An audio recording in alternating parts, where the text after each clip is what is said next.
जय माँ सरस्वती। दोस्तों यह 3 दोस्त की कहानी है जो जंगल में घूमने आए थे। उनको अचानक ही बहुत सारे सोने के मोहरे के सिक्के मिल गए थे, जिसमें से एक दोस्त की नीयत खराब हो गई और दोनों दोस्त को खाने में जहर मिला दिया। फिर एक हरी लाल नामक सेठ ने उसे बचा लिया। दोस्तों यह कहानी को पूरा जानने के लिए ये कहानी पूरा सुनिएगा। और मेरा चैनल पे अभी तक नए हो तो मेरे चैनल को सब्सक्राइब ज़रूर कर लें एंड बेल आइकन ज़रूर दबाएं, ताकि मैं जब भी कोई मोटिवेशनल वीडियो या मोटिवेशनल कहानी या अच्छी तक कहानी अपलोड करूं, ताकि उसका नोटिफिकेशन आपको सबसे पहले मिल जाए। तो चलिए दोस्तों कहानी स्टार्ट करते हैं। दोस्तों एक शहर में हरदीप सेठ अपने बेटे प्रताप के साथ किसी काम से अपने पड़ोसी गांव जा रहे थे। दोनों घोड़ों पर सवार थे। सर्दियों के दिन सब तरफ धूप खिली थी, धीमी हवा चल रही थी, पेड़ों के पत्ते यूं हिल रहे थे जैसे धूप की गर्माहट वैसे भी खुश हो गए हो। हरदीप काफ़ी पहले शहर में आकर व्यापार करने लगे थे, वहीं बड़ा मकान बनवा लिया था, पर बीच बीच में वह समय मिलते गांव जा पहुंचते, पुराने लोगों से मिलने और अपनी पड़ोसी गांव में एक हवेली में रहते थे। वहां कुछ समय बिताने के लिए गांव का रास्ता जंगल से गुजरता था। सब तरफ ऊंचे ऊंचे पेड़, घनी झाड़ियां थी। इस समय दोनों एक सकरी घाटी से गुजर रहे थे। प्रताप का घोड़ा आगे था।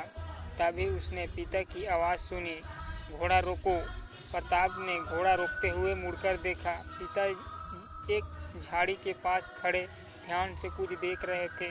वहाँ भी पीछे चला आया। हरदीप ने कहा, देखो यहाँ 2 रोटियाँ पड़ी है, इन्हें उठा लो, गांव पहुंचकर गाय को खिला देंगे, यहाँ तो एक बेकार ही पड़े रहेगी।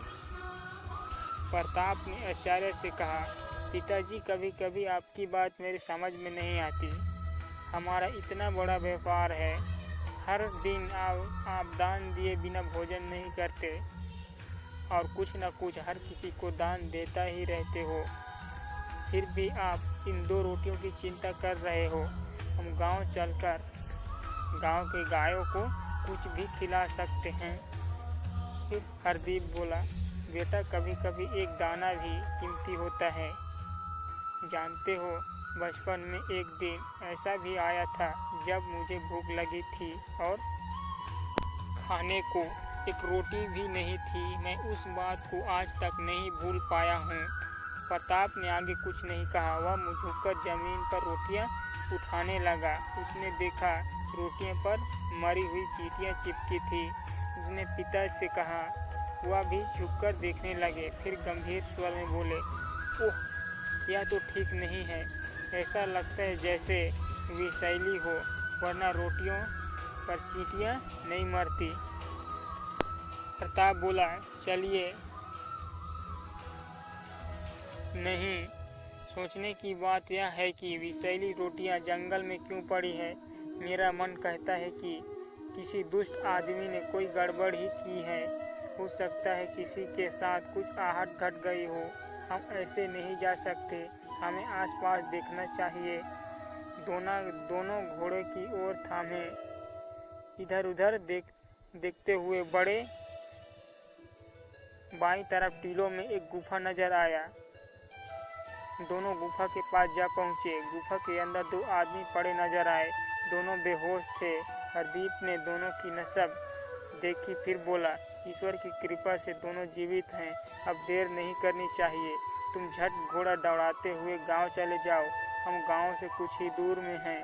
वहां से डॉक्टर को घोड़े पर अपने साथ लेकर तुरंत आओ। एक बैलगाड़ी का प्रबंध करते आना। जब डॉक्टर दोनों का इलाज करेंगे तब तक बैलगाड़ी भी आ जाएगी। प्रताप समझ चुका था कि मामला कितना गंभीर है। वह झट से घोड़े पर बैठकर गांव की तरफ चल दिया। इस समय एक पल की कीमती था। हरदीप सोच रहा था, कहीं प्रताप को डॉक्टर लाने में देर न हो जाए। इन दोनों की प्राण संकट में है। थोड़ी ही देर में मोटर कार की भरभराहट सुनाई दी। एक नीले रंग की कार आकर वहां रुक गई। उसमें से प्रताप के साथ 2 आदमी उतरे। उनमें से एक पीछे रुका रहा, दूसरे बेहोश व्यक्तियों की जांच करने लगा। प्रताप ने कहा, यह डॉक्टर हरीश है, सहयोग से गांव के बाहर ही मिल गए। इनकी कार के शीशे पर डॉक्टर लिखा था, इसीलिए इसे मैंने रोक लिया और यहाँ ले आया।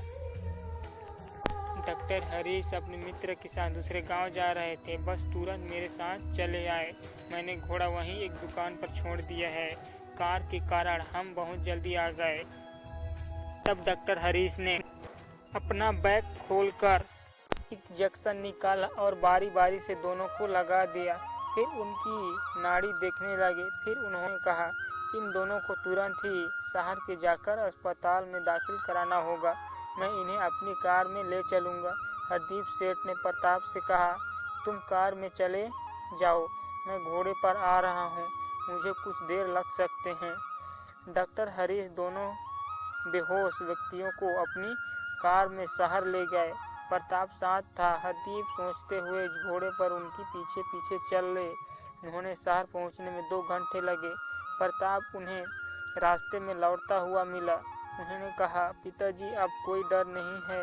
दोनों को डॉक्टर हरीश ने बड़े अस्पताल में दाखिल करवाया है, खुद ही देखभाल कर रहे हैं। उनका कहना है कि विष से ज़्यादा असर नहीं किया, दोनों व्यक्ति जल्दी ही अच्छे हो जाएंगे।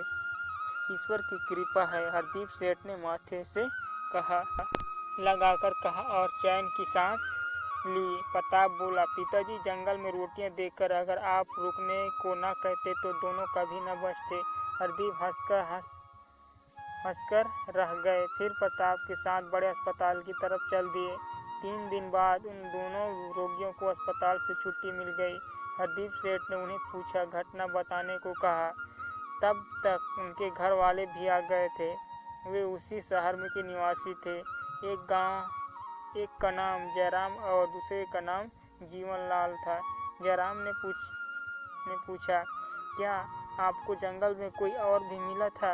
नहीं तो, हरदीप सेठ ने जवाब दिया। जयराम ने आगे बताया, मैं जीवनलाल और हरीश इसी शहर में रहते हैं। हम तीनों साथ साथ जा रहे थे। हम जंगल में घूमने के इरादे से गए थे। रास्ते में हमें एक गड्ढे में एक थैली मिली। उसमें सोने चांदी के बहुत सारे सिक्के थे। आसपास नहीं था। हम तीनों खुश हो गए। हमने तय किया कि पोटली के सिक्के आपस में बराबर बराबर बांट लेंगे। हम खुश थे कि बिना मेहनत किए ही हमें इतने बड़ी रकम मिल चुकी है। फिर क्या हुआ? हरदीप सेठ ने पूछा। दोपहर हुई तो भूख लगने लगी। हमारे पास खाने का सामान था। पहले सोचकर आए थे कि जंगल में ही भोजन तैयार करके खाएंगे। तभी रजनीश ने कहा, तुम दोनों आराम करो, तब थक गए होंगे, मैं झटपट खाना तैयार कर लेता हूँ। जीवनलाल ने कहा। तभी तेज हवा चलने लगी। आकाश में बादल भी दिखाई देने लगे। हम गुफा में जाकर लेट गए। फिर न जाने कब नींद आ गई। बाद में हमें रजनीश ने जगाया। उसने खाना तैयार है। इतनी ही देर में उन्होंने रोटियां बना ली थी। हमारे पास अचार था। हम रोटी खाने लगे, पर मैंने देखा कि रजनीश नहीं खा रहा है। पूछने पर उन्होंने कहा कि अभी भूख नहीं है। फिर पता नहीं क्या हुआ। जयराम ने पूछा, क्या आपको गुफा में कोई सिक्कों की मिली?